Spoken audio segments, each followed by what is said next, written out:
You want to know what are the best stocks to buy now? I'll be honest with you guys, I'm doing more selling than buying right now, but there are three stocks that I've been buying at these prices and lower that I think are attractive. I'm going to share those with you today. And you can see we're at new all-time highs in the main portfolio, over 2.7 million. And if you combine those three taxables, the main portfolio, the community portfolio, and the dividend portfolio, new milestone over $3 million. All right, three stocks to buy. If you look at these software names, for example, the Trade Desk, MongoDB, there have been several that have been beaten down where the street said, hey, these companies are going out of business. If you had conviction and you were buying those stocks, especially at those lower prices in April, you're very happy right now.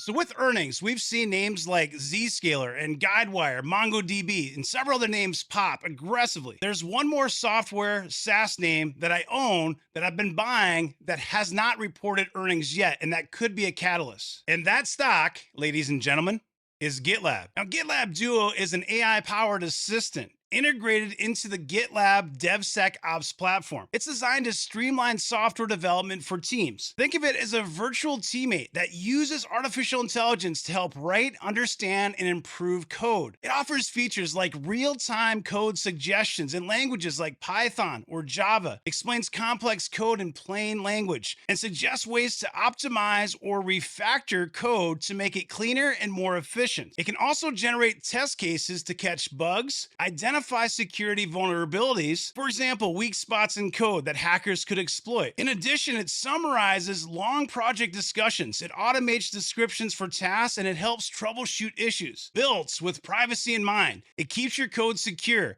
and doesn't use it to train its AI, making it a powerful tool for developers and project managers alike. So with new AI capabilities and differentiated value proposition, this is a major opportunity to land with software development team leaders. We will continue to add value to Duo Pro and Duo Enterprise in future releases. And this is big. Join us for the GitLab 18 launch event on June 24th, 2025. Now today is June 5th, and GitLab reports earnings on June 10th. So just 5 days from now. Now, based on what we've seen from other software companies reporting earnings and pipelines, look at data usage, I think there's a decent chance that you have a beat on GitLab earnings. Now, I could be wrong, but I'm expecting good results. This is what we saw last quarter with 29% revenue growth, 123% dollar-based net retention, and 123 customers with over $1 million of ARR, annual recurring revenue. This is a good infographic to show you the end-to-end software development and deployment workflows that are powered by AI with GitLab. And GitLab Duo Chat allows you to communicate and collaborate with your team to make all this happen. This is also going to be huge. Accelerate modern application development with AI-powered DevSecOps paired with autonomous AI agents in GitLab. And you can see here 31%. That's a 2-year CAGR, compound annual growth rate. So these numbers are trending up nicely. A consistently growing customer base. Those non-GAAP gross margins rocking 91%. So GitLab's investing in growth while expanding margins. Of course, I put this video together last night and the stock's up 4.5% today, but I do still think it's attractive under $50. I'm also going to show you a chart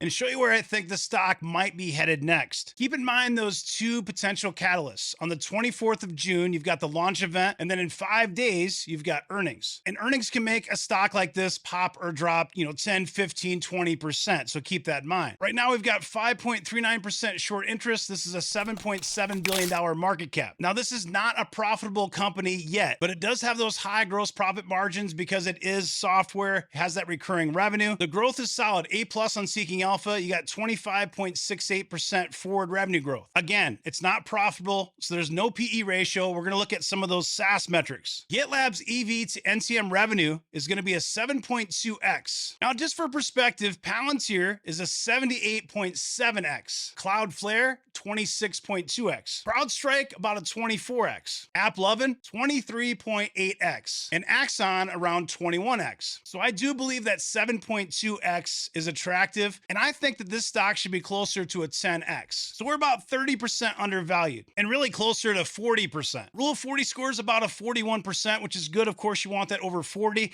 And we saw earlier the net dollar retention is 123%. Now, analyst price targets are never a reason to buy the stock, but here on Tip Ranks, you can see the highest price target, $90. Lowest is 45. So you have an upside of 38.99% for the average price target, which is $68. So we just compared Gitlab to its peers, and I told you it was about 30% undervalued. Analysts here, 10 buy and 2 hold, are telling you that it's about 39% undervalued. And looking at a chart, of course, it was down here at $37.90 in April. So it dropped from $74 all the way down to $37.90, and it's popped up here to about $49 today. So that Fibonacci R1 is about $59.50. You got the R2 around $54 and the R3 at $57.59. I think there's a decent chance, if earnings are good, that you see the stock pop above 57, maybe somewhere around $60 a share. And I think there's a good chance if it gets into those levels, you'll see some heavy resistance, probably at 60, but up here in this red line around $63 a share. Now we're long-term investors in Fired Up Wealth, so generally we're looking at 3 years or 5 years holding a stock long-term. If you buy the stock because you're hoping that it will pop up to $60 off of earnings, just understand that there is risk to that. It's very hard to predict what will happen in the short term. Longer term, when you look at 2 years, 3 years, 4 years, 5 years, that's something you can do with fundamental analysis. A chart is never going to tell you for sure what's going to happen on the earnings, of course. And software companies like this always have surprises, and the market can do crazy things. A lot of times expectations are so high that even if a stock like this crushes it, the stock could still sell off, so keep that in mind. But I like this stock under $50 DCA as a long-term investment. This next stock, in my opinion, is one of the best buys in the market right now. Recently, Qualcomm had a presentation at Computex, and it was pretty amazing. I shared some of the highlights in Discord here, but Qualcomm positions Snapdragon as the heart of new AI PCs. Long-standing partnership with Microsoft, so we're gonna have these Copilot Plus PCs. With Snapdragon, we start talking about NPUs, so CPUs, GPUs, NPUs. There's 750 native apps available. Gaming is also a focus with 1,400 games. OEM partner highlights, you've got Asus, HP, Microsoft, and more. And Snapdragon NPUs really provide significant performance boosts. But the big one here that I didn't really see many people talk about, which I think they should be talking about, Qualcomm is expanding into the data center. And it says we'll provide more details soon. So here's one of the first developments. Qualcomm and Humane developing state-of-the-art AI data centers to deliver cloud-to-edge hybrid AI services. Remember, guys, I've been talking about Qualcomm for a while on the channel, and I do believe that it will be a big player, especially when you think about edge AI and AI inference. But this is for cloud-to-edge services in the Kingdom of Saudi Arabia and beyond. Strategic collaboration will foster the development of cutting-edge AI and CPU. Remember this CPU solutions part. For data centers by Qualcomm for use in Humane AI cloud infrastructure. So this is a pretty big deal, and Qualcomm's going to help Humane integrate these large language models. The data centers and supporting ecosystem are intended to provide both government and enterprise organizations with access to high performance and power efficient CPU and AI cloud infrastructure. Some more information on this. So the CEO at Computex announced the intent to develop custom data center CPUs that integrate with NVIDIA GPUs and software stack. Now, of course, the data center CPU market is highly competitive and it's dominated by Intel and AMD right now. But Qualcomm is essentially saying, hey, we're stepping into the data center CPU arena. We're going to compete head-to-head with Intel and AMD. Now, on top of that, Qualcomm is also partnering with a Fired Up Wealth favorite, Palantir, to extend AI and ontology capabilities to the edge, enhancing data-driven decisions. Now, this is focused on industrial Internet of Things. This is about extending those AI capabilities to the edge. Offers scale AI solutions for manufacturing, industrial, and automotive sectors, enhancing efficiency, product quality, and addressing complex challenges. Now, this is key. The collaboration focuses on real-time data processing in remote and offline environments, allowing customers to utilize AI and data insights regardless of their location or connectivity status. When you think about humanoid robots, Internet of Things, the future of connectivity, NPUs are going to help make this happen. It's going to allow that real-time processing regardless of internet connection. Another way to look at this, instead of a piece of hardware, a computer, or a robot, sending the information off to the cloud, processing the data in the cloud, and sending the information back to the hardware device. Instead of doing that, you're going to process on the device in real time. That's going to decrease lag and allow really Internet of Things everywhere. with everything. Another thing to note here, this is news just from this morning. Qualcomm completes the acquisition of Autotalks after overcoming FTC roadblocks. So this acquisition is going to help Qualcomm with connected and automated vehicles. So it's really good and really important to talk about these different lines of business and the opportunities that Qualcomm has in front of it because of Apple. So let's talk through that for a second. So Qualcomm's strong diversification into automotive and IoT segments we just talked about with 59% and 27% growth respectively is helping to offset the potential loss of Apple's business. So this is about Apple's modem business, which Qualcomm could lose by 2027. Now that could cut annual revenue by approximately $7.7 billion. So Qualcomm has to find revenue from other segments. Otherwise, it's going to impact growth significantly. This is the primary risk if you invest in Qualcomm. I believe that Snapdragon has the ability over the next 2 years to overcome this obstacle. The profitability is an A+, very solid. Growth. It's not going to be a hyper growth type stock, 16% and 7%. But it does pay a nice dividend. We're talking about 2.39% dividend with a 30% payout ratio and 21 years of dividend growth. And the valuation is what makes it attractive. The forward gap PE ratio is of 15.09. So an AI stock with a 15 forward gap PE ratio, a 2.4% dividend, the only reason the opportunity is in front of you is because of this potential loss of revenue in 2027. Now, there's a chance that Apple won't actually cancel all $7.7 billion of revenue. In fact, this study claims that their modems beat Apple's C1, which of course is Apple's first generation modem. So if you're watching this right now, you're obviously a smart investor and you know how this can play out. I believe Qualcomm will lose some of the revenue in 2027. I don't think it's going to be a full $7.7 billion.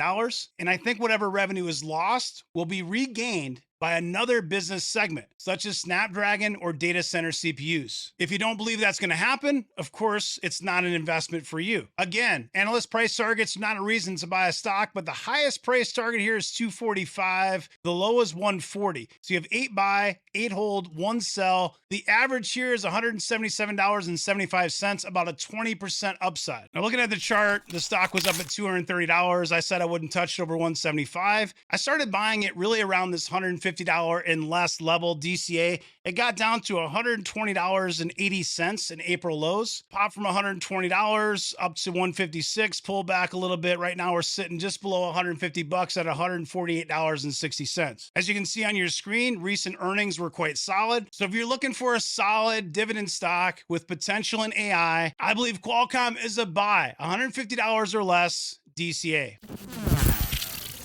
I'm going to wrap things up with a 2-for-1. So I've got more of a growth stock and then I've got a dividend stock. In the beginning of the video, I mentioned that I'm doing more selling than buying, and I'll be updating the community tomorrow on that. So if you are interested, join our private community. But another stock that I think is attractive right now is Marvell Technology. But there's a caveat to that. You see, Marvell postponed its investor day, originally scheduled for June 10th, 2025, to an unspecified date in 2026. And they told us it was because of dynamic macroeconomic environment, global trade tensions, economic uncertainty, etc. Now, to maintain investor engagement, the company plans to host a webinar on June 17th. This is going to focus on its custom AI silicon business. So the stock sold off in this news 6 and 11%. And the loss of being an exclusive partner to Amazon's Trainium 3, of course, is a yellow flag. Management, of course, expects revenue to grow from next-gen programs. So this announcement, this webinar on June 17th is going to be the key to the castle. If this goes well, the stock can go much higher. If it doesn't impress investors, the stock could definitely fall from here. Now, most in Fired Up Wealth in our Discord community bought this stock in that $40